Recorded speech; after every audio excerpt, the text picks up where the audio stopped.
वालेकुम वरहमतुल्लाहि वबरकातुह।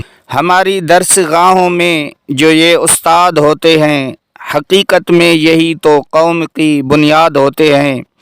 यही रखते हैं शहर इल्म की हर राह को रोशन। हमें मंजिल पे पहुंचा कर ये कितना शाद होते हैं। बरसते हैं ये सावन की तरह प्यासी ज़मीनों पर, उन्हीं के फैज़ से उजड़े चमन आबाद होते हैं। अगर रूहानियत से बाहमी रिश्ता जुड़े वासिफ, तो फिर शागिर्द भी उस्ताद की औलाद होते हैं। मुंहिंजा मोहतरम ऐं मुकर्रम उस्ताद साहिबान, अॼु असांजी हिन मीटिंग जो मौज़ू आहे हिकु बहितरीन उस्ताद।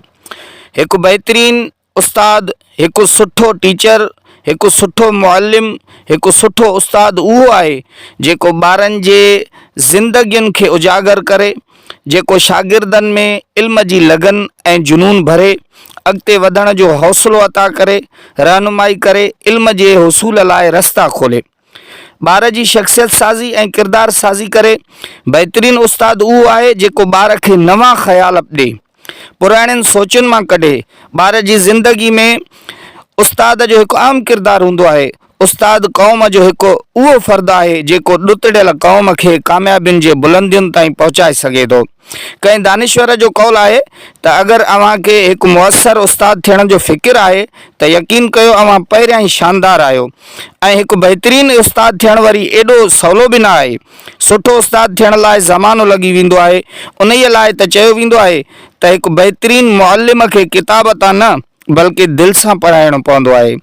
ऐं जॾहिं उहो उस्ताद दिलि सां पढ़ाईंदो आहे त उहो हिकु चिराग बणिजी वेंदो आहे, जेको पाण त आहिस्ते आहिस्ते उजामी वञे थो, मगर केतिरियुनि ई ज़िंदगियुनि जा ॾीआ रोशन करे वेंदो आहे। उस्ताद हिकु प्रोफेशन न बल्कि हिकु ज़िम्मेदारी आहे। हिकु बहितरीन उस्ताद जो मक़सदु न टाइम पास करणु ऐं न ई पैसा कमाइणु हूंदो आहे, बल्कि उस्ताद जी वॾे में वॾी ख़ूबी उहा आहे त हू पंहिंजे पेशे सां मुहबत करे थो ऐं हू उहो बि बख़ूबी ॼाणे थो त हिन जी महिनत कई नसलनि जे मुस्तक़बिल जो फ़ैसिलो करे रही आहे।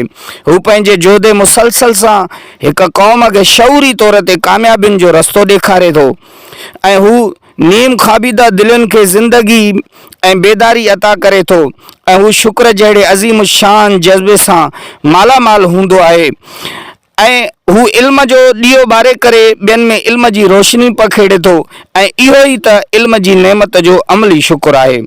हिकु बहितरीन उस्ताद ॿार जे अंदरि यकीन पैदा करे थो, यकीन जी दौलत सां मालामाल करे थो त जीअं ॿार जे अंदरि ख़ुदि एतमादी पैदा थिए। उहो बि हिकु कामिल उस्ताद जो कमाल आहे त ॿार खे बेयकीनी मां कढी करे यकीन वारे रस्ते जो मुसाफ़िर बणाए, मायूसीअ मां कढी करे उम्मीद जे रस्ते ते लॻाए ऐं शागिर्द खे उहो यकीन ॾियारे त तव्हां कामयाबु थी सघो था, पंहिंजी मंज़िल ते पहुची सघो था। ऐं ख़ुदि एतमादी हिकु अज़ीम नेमत आहे। ॿार जी शख़्सियत खे ख़ूबसूरत ऐं बहितरीन रूप ॾियणु, शख़्सियत साज़ी ऐं किरदार साज़ी, इहे सभु तरबियत में अची वञनि था। ऐं हाणे आउं हिन सिटुनि सां पंहिंजो इख़्तिताम कंदुसि त उस्ताद हूँ मुझे इस पर मलाल थोड़ी है, मुल्क का मुस्तकबिल संवारना आसान थोड़ी है, बस उस्ताद ही फ़िक्रमंद है सबके उरूज के लिए, यहाँ किसी को किसी का ख्याल थोड़ी है। मज़ा तो तब है किसी खाक के ज़र्रे को मुनव्वर कर दो, सिर्फ अपनी ज़ात को रोशन करना कमाल थोड़ी है। मिटाना पड़ता है खुद को कौम की तरक्की के लिए, ये काम कोई मामूली काम थोड़ी है, कोई मामूली काम थोड़ी है।